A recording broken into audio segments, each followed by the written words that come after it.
Let's say you've gone through all of these steps.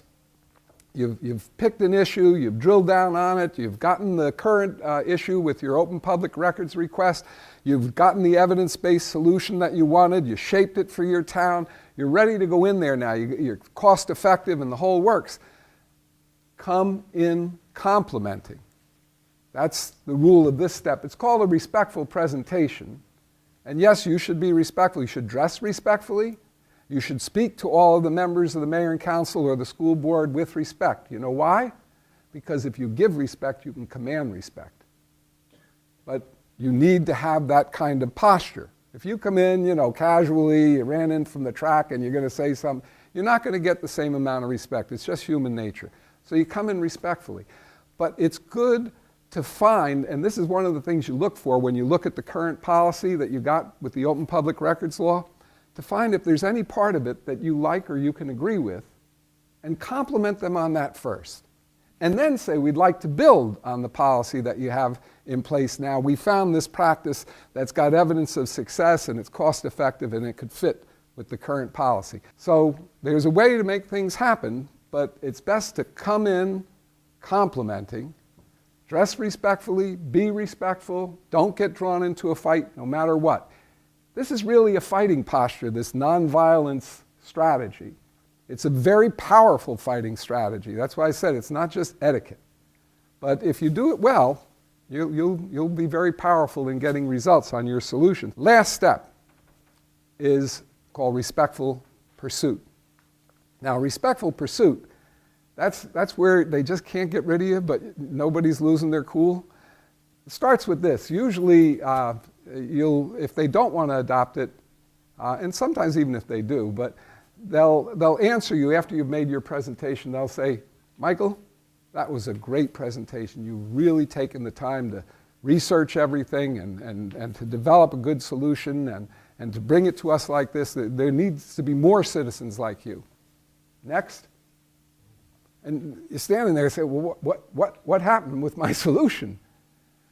The question you ask right then and there, this is the beginning of the training in respectful pursuit.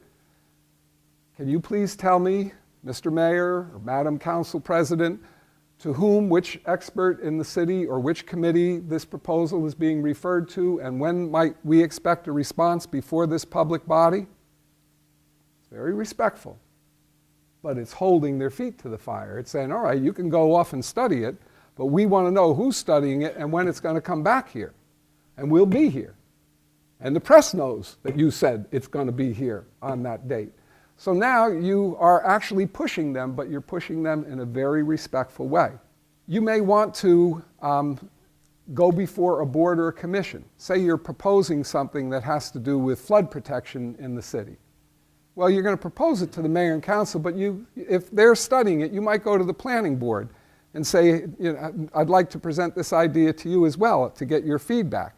So it keeps the issue alive and then the planning board might make a recommendation to the mayor and council so they know you're not going away.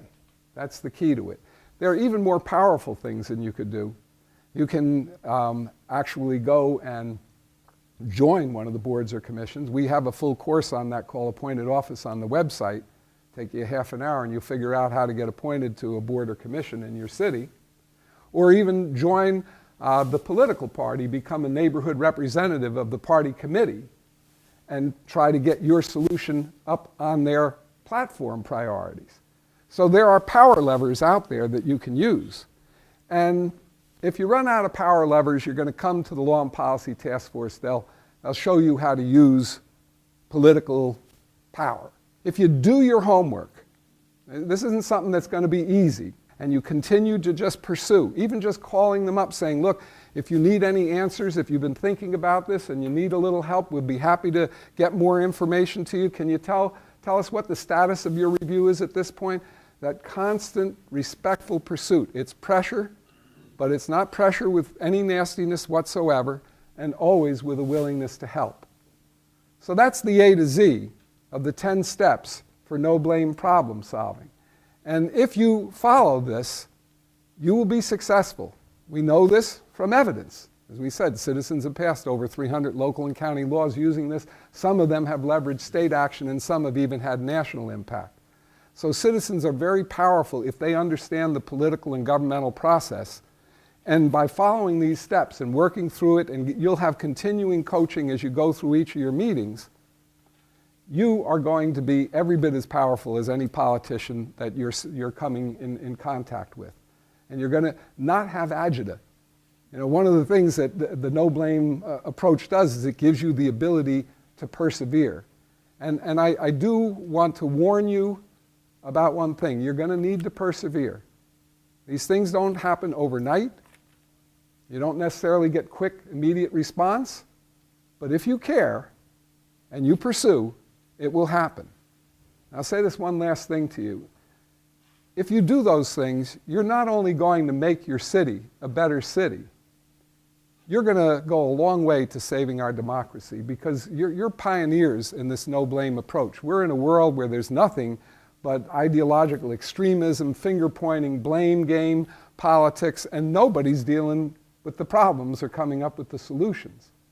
But by being someone who comes forward with solutions that are pragmatic and based on evidence of success, and presenting them in a no-blame way and being persistent in pursuing them, you're going to raise the whole standard of government again. You're going to restore the value of service and the pragmatic problem-solving policies that made us a strong country to begin with.